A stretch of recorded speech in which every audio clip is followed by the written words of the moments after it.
नमस्कार सांगमाने स्वागत करछि मोर जन्मदिन वीडियो को मते के विश करिया पूर्व मो निजको आग विश कर देथिली कारण मो निजको बहुत भल पाए सकाळ नुआ लुगाटे पिंदी सेथिरे 10-12टा पोज देई आलू भजा को पखाळ भात खाई देथिली। अंगनवाड़ी दीदी हमर फोन कर देथिले तो पुओ को नै चलिले अंडा छतु आनिबा पई। अंडा छतु आनी लागी पड़िथिली मो रोसेई काम रे। रोसेई करू करू स्वामी को कहतिली मो जन्मदिन रे मते रोसेई करी खाइबा को देबा कथा हेले मु तम मान को रोसेई करी खाइबा को दोछि। वर्षा रे भिजी भिजी बापा बो आसी की पहुंच जाइतिला और तांको देखिकी मो पूरा डिया आरंभ हो जाइतिला। जन्मदिन रे मोर किछि करिवार तो प्लानिंग नथिला हेले बो बाध्य करिवार बिरी चाउल दीटा बतुरे देइथिली। ताको बाटी बोटा के थोई दिन खाइबा खाई देइथिलु। तापरे मो पुआ ता बापा को गंजी पिंधा नाच टिके देखिबा को पाइलु। बोपालो नाच हीरोटे हब बधे। संध्या बेले समय केक खंडे आ जन्मदिन रो उपहार रे चूड़ी आनिथिले।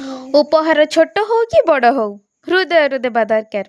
मोर एई कथारे को माने एकमत जणेबे। तांको केक टिके खुएई राति खाइबारे गरम गरम बरा सहित ताटिया गिना पिठा बनै देइथिली। वीडियोटी आपण मानो केमति लागला मते कमेंट रे निहाती जणेबे। आ चैनल रो जीव पूर्व चैनल को सब्सक्राइब करके जिबे। रहिली जय जगन्नाथ।